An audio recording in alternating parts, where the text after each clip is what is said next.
Also, you were born in Chile, right? Yes. But you left Chile when you were really young, right? I was 5. I was 5 years old when my Do you remember family. that period? Do you have some pictures, left? We have pictures. I have my sister. Mental pictures, like No, some no. memories. I have no memory of. I have no memory of Chile. Only what I'm told. So you don't even remember coming to the States? Or anything? No, I don't remember coming to the States. I came here when when I came to the States. I was 5 years old. I didn't know the language, and as soon as we got here, we got put in school, in an English-speaking school. So I have some memories of going to school when we came to this country, but I don't have a really good memory. You speak Spanish with family? Yeah, I speak Spanish. In my family, in my house, we spoke Spanish, and then outside of that, we spoke English. And so having to learn the language so quick, and there was just so much going on in a short period of time, that there was a lot of things I don't remember. I just know I have like bits and pieces of things that I kind of remember. But you did go back to play in Chile, right? Yes. How did that feel? Do you still feel kind of part of I still feel a big part of Chile. Yeah, that's where I'm. What about the audience? Because they know that you're from Chile, actually. So how do they react? They react like I'm Chilean still. Oh, okay. Yeah, which is awesome. I'm included in whenever they do things with like famous Chileans or famous people from Chile. I'm always in that little group of people. So it's really, really nice. They're very proud. They're very national about being Chilean.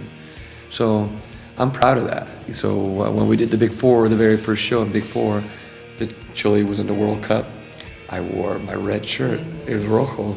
I wore the red, and I knew that it would get a big reaction, and it did. So that I feel very much for my country, even though I'm American. But it's my first home. What was the weirdest place that you never even knew about, and where you played, where you had a gig? Say that again? Is that like a place that you never heard about, some completely unknown place, but where you played actually? What was like the weirdest place that you ever played? Weird? Well, you can't say. I'm not saying weird, I know, but you know what I mean. Yeah. That you never imagined you're gonna end up there. When the first show we did here. Seriously? Yeah, the very first show we did here, it was like, because of what was going on at the time. We came at a time when there was still some conflict going on. Yeah. And that was interesting. It was like, we're gonna go there. So, and it was a great show. It was an awesome show. The very next day, we're at the airport, and someone said, that they were fighting here just about a week and a half ago. I'm like, what? It's like, it goes here at the airport? Yeah, they were in this area. And you could see remnants of stuff that was going on. I was here thinking, just a week and a half ago they were here? It's like, yeah. So that was kind of a little unsettling, like kind of nervous because it's, it's like we were so close to the war. That's, kind of not scary, but just like, exciting. Yeah, it's kind of those things. Adrenaline. Like, you're kind of like, man. But another place, I guess that would have been like that, but we didn't play there. We went there and we filmed a video.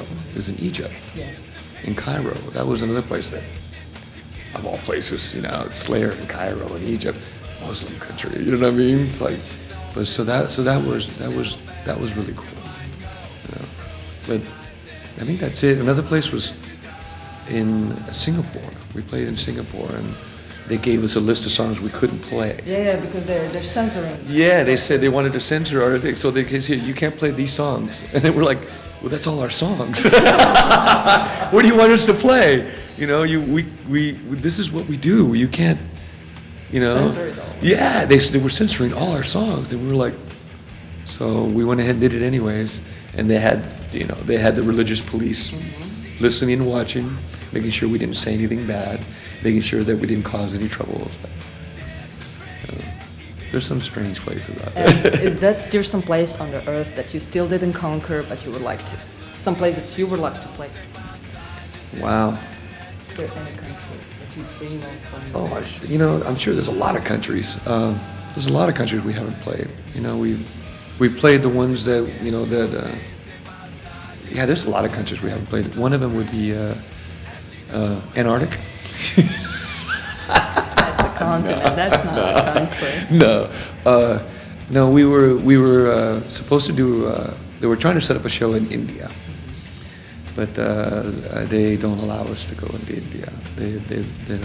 They banned our record there, the most Christ Illusion one. Okay. That was a record that got banned. They didn't allow it to be sold in India. We've had numerous of occasions where promoters trying to set up a show, but we're not allowed to play there. China is a place we haven't played.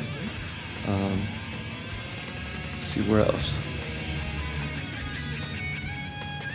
We haven't played Peru, but we're going to play Peru on this trip, so we're going to do that. That's it. Africa. We haven't played any country in Africa. Yeah. We visited Egypt, and that was about it. Okay, I hope you're gonna go to those countries that you just mentioned. I wish you. In 2009, your album was titled "World Painted Blood," and that's kind of picture of the world today, I would say. It's kind of prophetic words. I know you didn't mean it probably, but what do you think about? You covered the topic of Armageddon a lot anyway, and when you see the news today,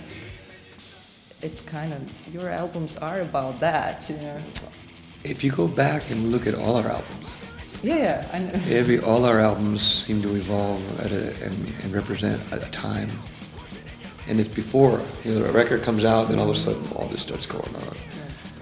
Because Show No Mercy was the first one that we released, and after that is when all of a sudden people doing black masses, all kinds of stuff were going on with the kids saying that there was rituals like with the McMartin case in California where these people were supposed to be doing satanic worshiping with the kids.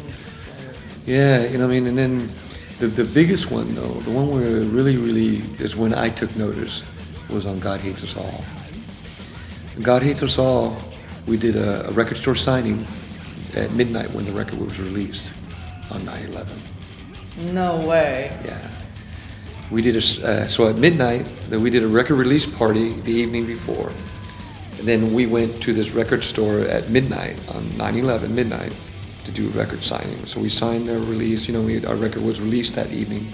We signed autographs and did a whole thing. It was like several thousand kids there. I get home, it's like 4 or 5 in the morning, I get home, go to sleep. And you wake up. I get a phone call. My wife says, "Tom, your sister's on the phone. She said you're gonna turn on TV." Turn on the TV, and the first plane had already hit the first building. And I'm just kind of looking at that, thinking, "Where's this at? What's going on? You know what I mean?"